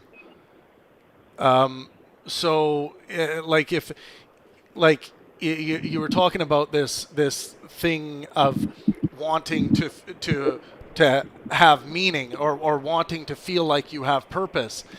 But can I stop you for 1 second? Can I stop you for 1 second? Yeah. I want to not get caught up on words here and the way I'm trying to describe a phenomenon. If I'm not describing that, I want to make sure that we are on the same page, that I'm describing the same thing. Yep. So, would you agree that it's universal that there's I'm going to try to abstract here. I don't have the perfect words for this, but I think that we can agree on this. That in the human condition, there's a desire for some greater meaning or some transcendent meaning or for an afterlife or there's a sense that there's something more than the reality around us, and it's commonly felt by people. So I might not be defining that as finite. So I will say I do not think that is the case. I do not think that that's universal.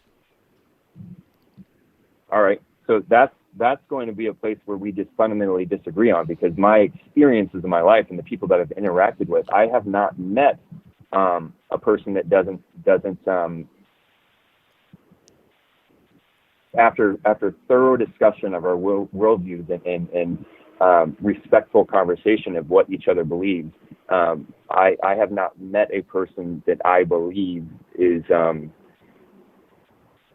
does not experience that phenomena. I have met a few, less than I can count on one hand, that will adamantly claim that they don't experience that, and I have to then go and either are we just coming up to a disagreement on language.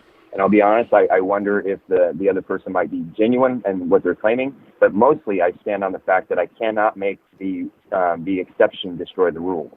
But in my experience in life, from my own perception of my experiences as human, and what I hear from the almost everyone in the world, that they do feel that they experience that phenomena. So it depends what you're claiming here. If you're claiming like experiencing this will or need to find purpose, I think a better way to put this is just say generally human beings seem to want to create this idea of purpose in their life or find purpose for their life somewhere. Can we agree on that?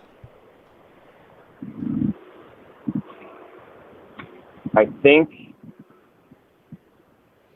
because if you're going to say all, it's just, I don't think you need to claim like the absolute like that. I think you can just say generally human beings seem to want to create meaning or purpose for themselves or find it. Yes, I would agree. I would agree with that. Yeah. That is, so in this big thought bubble that I'm trying to describe, this abstract thing, that fits in there, yes. Yeah, okay, cool. And then where do we go from there?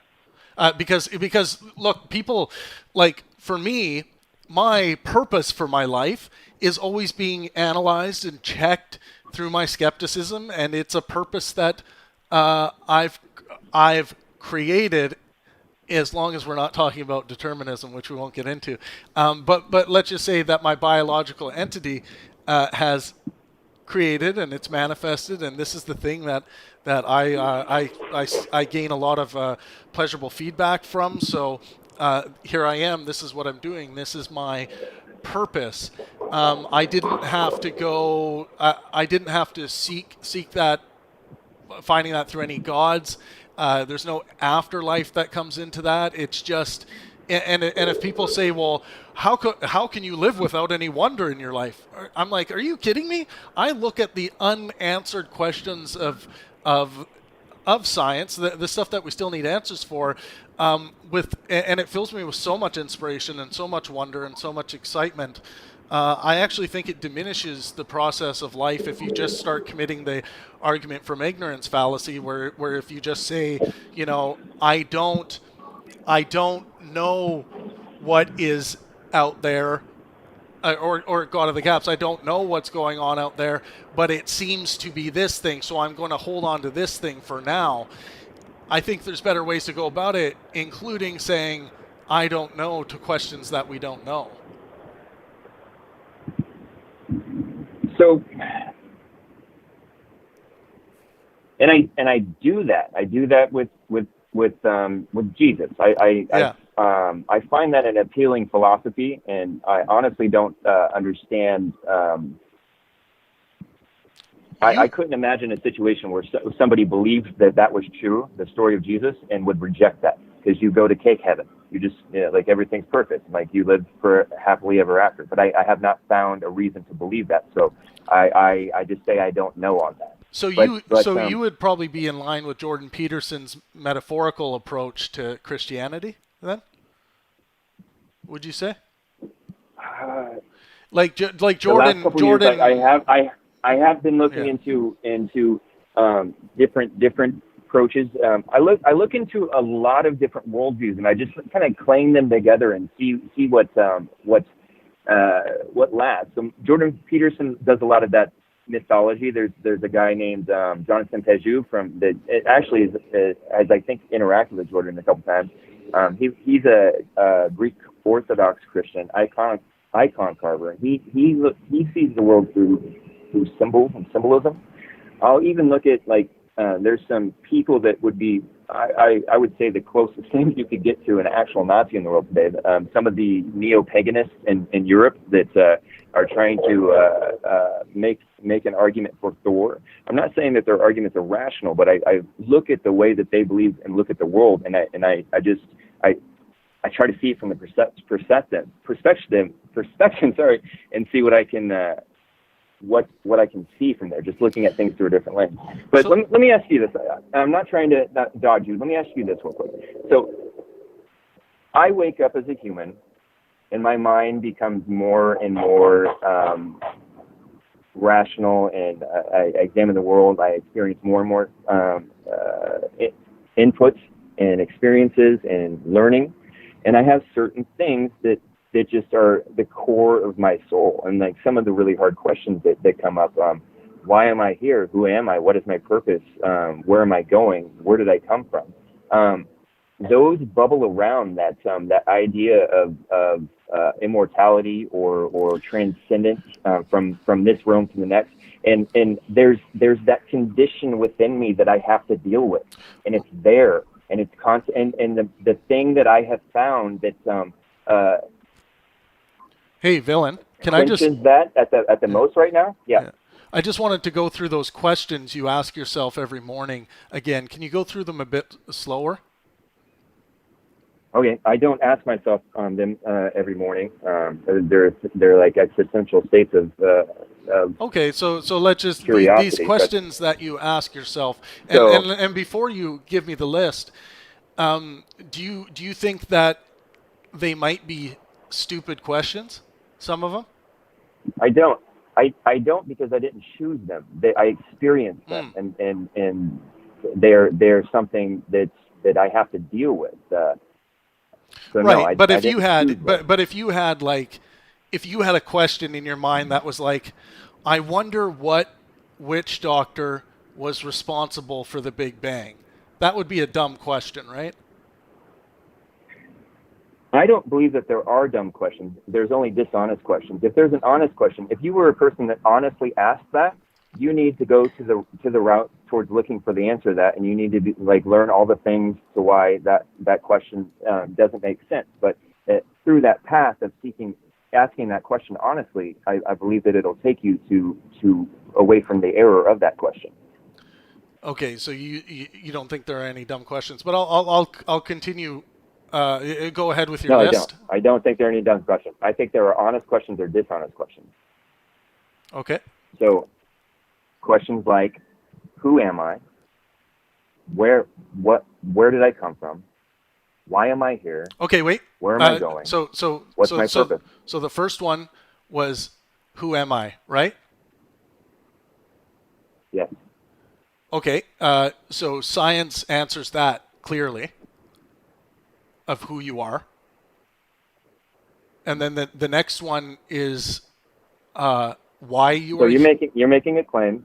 So you just made a claim. Yeah. Let's hear the argument for it.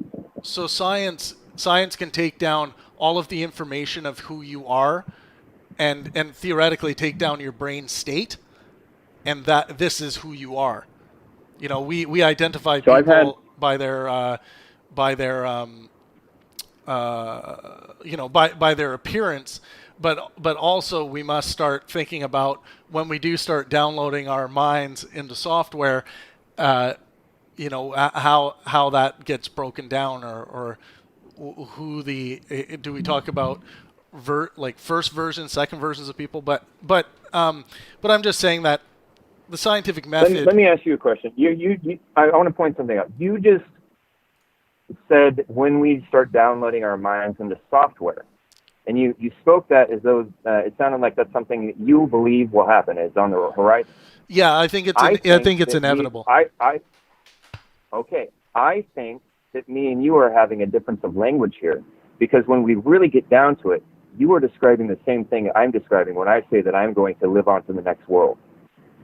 No, because we have the scientific method, and we can actually make predictions. Science allows us to make predictions. That's like the amazing thing about science, and we can actually see how technology is moving and how it's giving rise, and we can make very sound probabilistic predictions about where things are going to end up.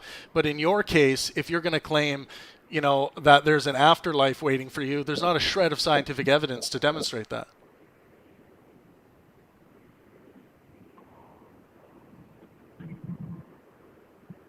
I think that I've come to this before, and I think that you can't, I think you're treating language as though it's static, as though it can be codified and it's unchanging. And I think that language is more like a cloud or a liquid that can be shaped and moved around. So I just said that you don't have a shred of, because you don't have a shred of evidence for an afterlife that you're going to claim is waiting for you. How is that not clear, and how is that playing with language or doing anything? You can say whatever you want back to me. You don't have a shred of evidence for human minds being downloaded into computers and leaving the body. We actually do. We can draw scientific models of how this will be possible. We can theorize that that's possible, but that doesn't mean it's going to happen. No, I'm not. It doesn't mean that it can happen. I'm not saying it can't. I'm not saying that. But it doesn't, just because you can theorize something, just because you can imagine something, doesn't mean that is true. And it's in science, inevitable outcome. Yeah, but in science, imagining something isn't what a theory is. People can create AI theory and draw all kinds of reasonable conclusions from where technology is at right now. It's not like just all claims about the future are created equal. So, you can make a scientific claim about scientific predictions like we do in climate science. You can make predictions with the scientific method that are sound within the realm of what the scientific method is. But if you're going to make an is claim that there is an afterlife or there is an afterlife waiting for you, then you have to give us some kind of evidence as to why you believe that, or else it's just a faith-based belief, and faith is just the excuse you give for believing something when you have no good reason, in my view. Well, we've all got to come down to the inner conviction that's in us, and nobody seeks a question out. A question arises in you, hunger arises in you, thirst arises in you, curiosity arises in you, and you respond to it. And so we have to respond to the human condition that we experience. And I have not found, I am convicted. I've shown you one reason why I'm convicted, and it convicts me. I have to be honest with that. I'm convicted by that, and I'm not convicted by the idea that there is no afterlife or that there's no God. I think that claim that is like an evolutionary vestibule motivation that doesn't really, the idea, the drive to experience, believe in an afterlife or believe in God is something that mankind has left behind, and it was a superstition in the past. I don't find that valid. It doesn't satisfy me, and ultimately, the only reason why I'm using the scientific method is because I experienced something. I experienced a condition within my being, and it drives me to seek an answer. So if the scientific method doesn't answer that, then I have to conclude maybe that isn't the only thing, or maybe I'm not smart enough, and one day I will be smart enough. Maybe I haven't learned enough. But I think I am coming more and more, and I don't think that I'm an irrational person. I don't think that is a good claim that somebody can make about me after talking to me for a while. I am coming more and more to the idea that rationality alone cannot lead man to truth. It's not something that should be abandoned, and it's not something that should be treated as useful. It's great and powerful, but I don't.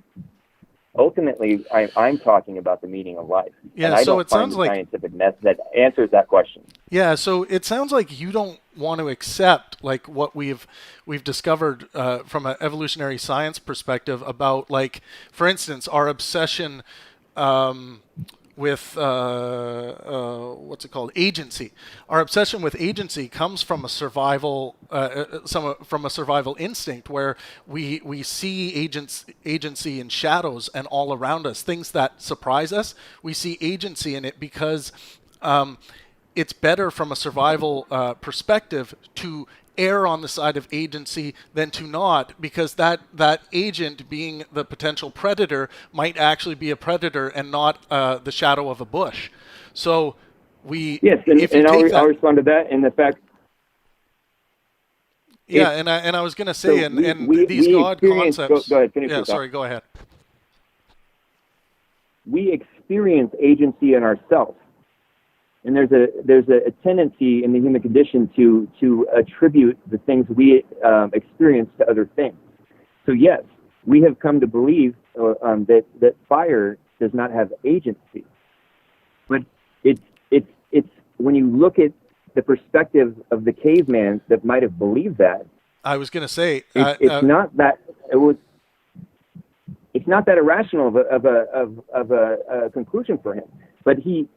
Ultimately, I believe that God is infinite and we are finite, and I don't believe that we're going to be able to fully grasp the what God really is. You're always going to be chasing to find more and more. But I think that the Jews expressed that idea in the Ten Commandments, and I think that that's what they were talking about when they said, "Thou shalt not make a graven image." I think you're not try to. I think the reason why you feel like you're chasing, you got over the Jesus thing and the hard Christianity thing to a deistic position. You're going to keep chasing, and then at the end of this, you're going to find the same thing that ghost hunters find, and which is nada. And then I think you're gonna look at the scientific. You're gonna delve more into the scientific arena and start reading some good evolutionary biology journals relating to the mind and why we developed these processes in the way we go about understanding what's going on around us. It's this stuff is fully understood, and I think if you don't think the answers are sufficient in the from what science is alluding to or pointing to for answers to your questions, And if you're simply gonna just glom onto this idea of a deistic God, then that's argument from ignorance fallacy 101. Like you're just saying you can't conceptualize as to why it would be that way, so you're going to stick with this thing.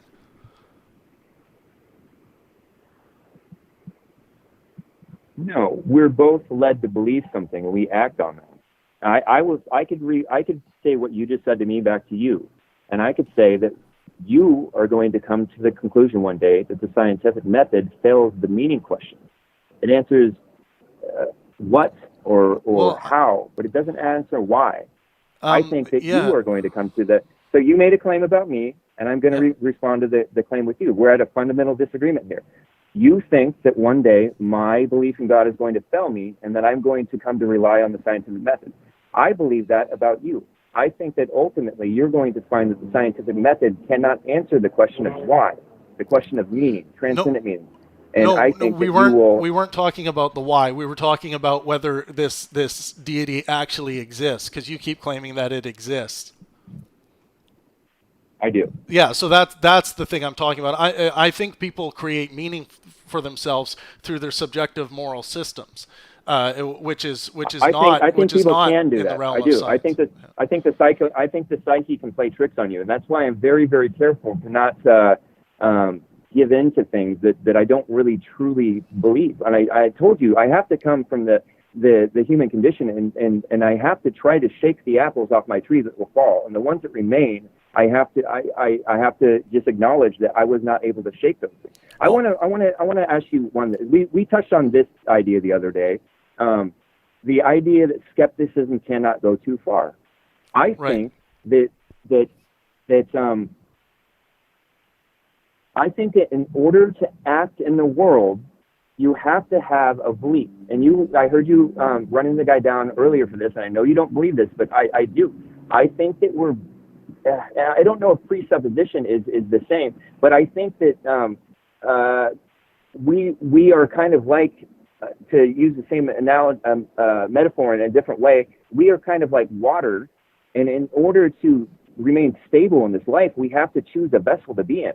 And I'm led to put myself in the vessel of the belief of God, and you are choosing to stay out of the vessel and just be a puddle on the table until the perfect answer comes up to you. I think we're both making the same choice. I'm not waiting for a perfect answer, though. I think you mischaracterized me there. I'm not waiting for a perfect answer. Is that not what skepticism is? No. Is waiting, not... Skepticism is simply just the mechanism we use to separate bullshit from reality. So you have to, with skepticism, you have to understand that the only mechanism we have to determine what is going on in reality is the scientific method. And skepticism allows us to look at that and see that that is how we determine what is. Like we do this in medicine, we do this in all the realms of stuff that we create for society. We rely on the scientific method. And then skepticism also looks at, okay, well what are we coming up with when we make ought claims of a human being ought not do that? Well, we're engaging with our moral foundation, which is this subjective system that seems to be ever changing within each human being that you come across. But skepticism is just sitting in between the ought and the is, and just questioning and continuing to question and making sure that everything is lining up, making sure that you're not believing bullshit where you could be believing reality. That's all that system is, and it doesn't mean that you're waiting for perfect answers or anything like that. What it is it's not going to allow you to accept anything on faith. I do not believe in the prime mover based on faith. I believe it's a rational argument. Yeah, but if you're making an is claim about like something that exists in reality, and there's not a shred of evidence that we can put into a scientific model to demonstrate this thing, then that is a faith-based belief. You have to say, well, I guess because if you put your language into a scientific model as your evidence, It's not. Oftentimes, you find that those are unfalsifiable things that are put into the scientific algorithm, and it's not interesting, right? It doesn't do anything. It's like oh, okay, you've put some words together and used language to create what you think to be a rational argument as to why this thing exists, or you might say might exist. And then still the scientific method, the scientific model is sitting there absent of any substance. Let me ask you two questions. I think is just the Sure. fundamental differences between how we experience things. One's more of experience and one's more of a belief. Do you believe that the scientific method can answer all the questions that arise from your experience of life? All of the questions that arise from my experience in life. Of life. Of your objective, subjective experience of reality. Yes. Any reality is question can be answered by science. And that's where It's we our fundamentally best. disagree. It's our I best. don't, It's the only method we have. There is no other method, man. Like if you have another method in order to tell what is true in reality and what is and what's not going on, another method of sorting that out, you win the Nobel Prize, man. You're the first. Well, I will try my damnedest. I'm just getting started. Yeah. Well, the other thing yeah, was sorry, go ahead. the other one point that I think we have a fundamental disagreement is that you claim not to experience a pulling towards the belief of God or I don't want to say conviction, but just a sense that there's another world or that there's a builder. I'm claiming that I do experience that. So we are experiencing reality different. If we're both telling the truth about our subjective experience, then we fundamentally are experiencing something different. Well, you feel as though we are experiencing something different because of your belief, but the scientific method will show us what we're actually You're going to call my experience a feeling, and you're what? Well, I'm not making any positive claims that are outside what science has. I'm not even talking about my beliefs here. I'm talking about an experience I have. I'm claiming that the belief comes on top of that. The explanation comes on top of that. The question to explain that phenomena comes on top of that. I'm claiming to experience a phenomena that I found many people, most if not all humans claim to experience the same phenomena I'm describing that I've experienced, and you're claiming that you don't experience that. Right. I don't experience. Well, I would say that that it depends on how you describe that, because if you're saying, do we experience this? And this is why we sorted out these terms early on, man, because when you make an absolutist claim about this is the way it is for everyone, then we're going to be able to find holes in that typically. But that's why we talked about, like, okay, generally most human beings are going to want to find some meaning or purpose and reflect on what that is or try to find it.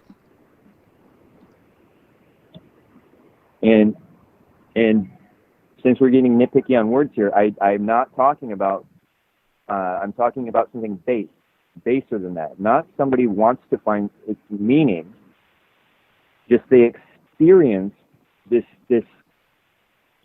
phenomena, for the only word proper for it, that there is something more than the reality that we are existing in. That consciousness is eternal. That many different ways of it's this phenomena. That's all I can say. That there is something more than the reality that we are experiencing. Yeah, that's a fallacy. So my experience of something is a fallacy? No, if you are claiming that, I just feel like there's something more out there, a feeling of there being something more out there, you should apply skepticism to that feeling. and ask yourself But why you think what you're I'm feeling saying, that. we're not talking about the answer to that feeling. We're not talking about explaining that feeling. We're talking about that I'm claiming to experience that phenomena. It's not a feeling. It's a phenomena, and you're claiming to not experience it. Well, I think it's a feeling because you're saying you're feeling like you're experiencing it, right? I'm saying I experience it. Okay, so you experience what? You experience the presence of this deity. So that goes back to my conclusion after thinking about these things for a long time, that finite claims, factual claims, require factual evidence. Jesus is a finite claim that it requires finite factual evidence. I believe that there are abstract claims that suffice with abstract evidence. I believe that the phenomena that I experience, that there is something more to this world, is an abstract thing. That's why it's I get what almost.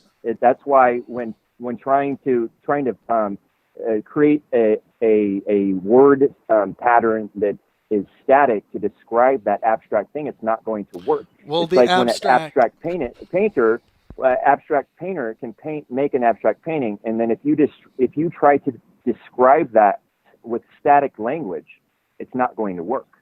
Well, this whole model that you've talked about of abstract evidence and abstract claims, this isn't something that exists, and this might be something that you're proposing or you think there is, but I'm proposing this idea. Yes. Right. Yeah. So I have not read this idea from somebody. I've pondered and thought about on this for years and years and years, and tried to word what I'm trying to think and what I'm thinking and what I'm experiencing. I'm trying to word it as best as I can. So I am making the claim that abstract evidence is suffice for abstract claims. Right. And I would just say that okay, you're creating a new system of evidence and a new system of looking at claims or a particular or a kind of claim called abstract claim, and you can find abstract evidence for that. I think if you're going to write this, and I would actually, I hope you write this for the warofideas.org site in the battlefield, and then people can actually respond to it. But if you write it up as like a paper, that would be awesome, so we can go through it. But yeah, it sounds like you're wanting to create this new realm, but philosophy is not dead. Well, philosophy is just talking about the ought questions, how things ought to be, what we ought to do with certain things. I don't think anyone that claims philosophy is dead is probably engaging in philosophy by saying that in some way. Let me ask you this question, and I want you to know that I don't come in here thinking that I know everything. I don't know if I call myself a skeptic. I'm skeptical of a lot of things, but I'm seeking truth. I'm a truth seeker, and I come in here and I realize that you are going to know things, or you're going to have training that I don't have, or experiences that I don't have, and I'm going to learn from you. If nothing else, I'm going to learn how to debate better, or articulate my ideas better with you. But I don't come here trying to proselytize you. I'm trying to see where my argument stands and falls. Yeah. No, I get it. If I'm honestly convinced that you've shaken my apple off, I will tell you you've shaken my apple off, and can I join your skepticism church? Right. Passing the final question. Yeah, go ahead. What do you think it's possible for a human to achieve absolute knowledge? Absolute knowledge? I mean, yes. Anything is possible. I think you might want to ask plausible, maybe. Okay. What do you do when you're lacking absolute knowledge and you need to act in the world, and the choice is not obviously apparent from the scientific method with the evidence and the current state you're in? Well, a lot of the time, because of ignorance, we don't know that we're lacking absolute knowledge. So I don't think this problem of needing absolute knowledge is a problem at all for a human being. When you come to a decision needs to be made, and because you don't have all the answers, and you're faced with different choices that don't immediately seem apparent, how do you make that decision? Based on my I guess I'm making the argument based that on my moral foundation of maximizing well-being for myself and those around you. Oh, Sam Harris there. Well, yeah, Sam. I don't think Sam words it that way, but that's my coinage of the well-being thing. Maximizing well-being for yourself and those around you. I am going to let you go, though, Villain. I do need to run, right. But enjoy the talk. Yeah, I really enjoyed it again, man. I really appreciate you calling. Yep, awesome, man. Thanks for having me on. Very good. Bye. Guys, that's how you engage in good faith discourse. Okay, I think I'll take one more call here. All right, you are live on Test Your Skepticism with Travis Pangburn. How's it going today? Pretty good. How are you doing today? Good. What do you got for me? Just one question regarding to the previous conversation you had. Sure. I'm all for maximizing well-being, but how exactly do we go about it since it's such a difficult variable to measure? It's not, though. We do it in the medical community all the time. Our whole, modern medicine is based around maximizing well-being for patients based on data and not just proclamations people want to make about well-being. Because you'll get someone coming in and they'll say, let's say they belong to the Church of Carrots, and their child is suffering, through leukemia treatment, and they start talking about maybe pulling their kid off because really all the kid needs is carrots. We can actually make a what I call an objective moral statement about that decision that those parents are about to make. We can actually say that is immoral from a well-being perspective to take that child out of that care. So we can measure well-being scientifically, and that's the amazing thing about well-being. And it's not going to be this system where you will always be able to tell one situation better than the next, because sometimes the well-being metric will be so close that you have to make a decision, and that's what subjective moral systems are all about. But I think the well-being, being able to measure well-being scientifically, is the thing that gives it the upper hand on the other moral systems. Well, you bring up a good point with the leukemia case. Is it leukemia? Yeah, I said leukemia, but yeah, take any cancer or blood transfusion that has to happen. Oh, then we do this. This actually has been troubling me for a while. There are certain problems that we can use science to measure estimate the well-being for, but there are a lot of other occasions where that cannot be done. Let's say, for example, you have the same child with leukemia, and they're going to suffer immensely after they're being treated. So it might be in the best interest of the child and their parents to reduce the child's overall suffering. By you're bringing up the child. You're bringing up the suffering dilemma, which this is why suffering has nothing to do with maximizing well-being for yourself and those around you, or my moral foundation, because a child cannot be well if they are dead. So if you're always pursuing well-being, and of course, so are you saying that? Oh, just let me interrupt really quick, and I'll let you get back to it. So is there no scenario in which death is not as preferable as life? So, and this is why I mentioned the thing before. Sometimes you will have these situations come up where you do have to make decisions, and moral systems are never going to be perfect. And I think you trying to escape the human emotional reaction decision making, and replacing that with objective scientific inquiry is the best thing you can do. But to answer your question, is there no situation that you could ever come up with where I would say, pull the plug?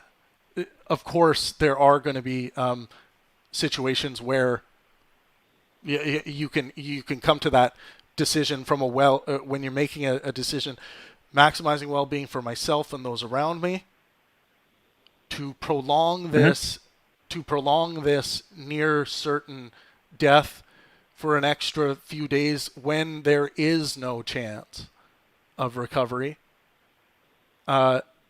You can still come to that decision from a standpoint of well-being decision for yourself and those around you. And a lot of it comes from this thing where yourself and those around you cannot stomach to see the suffering occur when there's no chance, essentially, of recovery. So yeah, you will be able to chalk up scenarios where you do have to say goodbye to this person's ability to continue to try to achieve wellness. Okay. Yeah. Well, I'll let the next caller take. Okay. Yeah. I appreciate your call. I hope you call back. Thanks. Yeah. Have a good day, man. Yeah. You too. All right, guys. I'm going to shut the calls down there. I think we got some really good callers today. I was really, I have to give a shout out to Villain. He is an example of how you engage in a conversation about what you believe and why. This Batman person is the antithesis of that. He was like the first caller or second caller or something.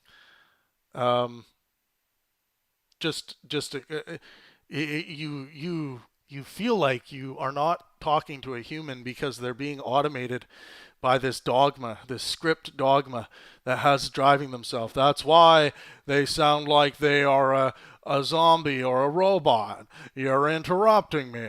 Okay, this is you're not listening, Travis. Your whole audience isn't believing you, Travis. Your whole audience is seeing what I'm seeing, Travis. Oh, Travis, I teach kids this all the time, Travis. I teach them, hey, it sounds like you're reading from a script. I have this committed to memory, Travis. It's like, that's not human interaction. That's not good faith discourse. You need to learn something about engaging in good faith and engaging in a way that's clear and you give Jim Benton just says Mr. Batman is in the Discord now talking to Bobby. Cool. Yeah, guys, head over to the Discord. If Jim or Michaela can drop the Discord link one more time in the chat. Join us on Discord. We'd love to have you. Make sure you leave a like on this video. Wow, 132 likes. I really appreciate it. Leave the likes on this video. Leave your comments below. Give some feedback about this new segment. This is only episode 3 of this call-in show.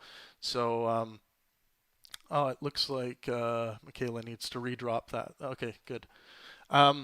But yeah, thank you guys so much. This has been Test Your Skepticism, and thank you to our moderators in the chat, Michaela, Jim. Right on. But yeah, this has been Test Your Skepticism, and let art and science inspire. We need to be able to have conversations without feeling like we're going to say something that gets us thrown in jail because people happen to be offended.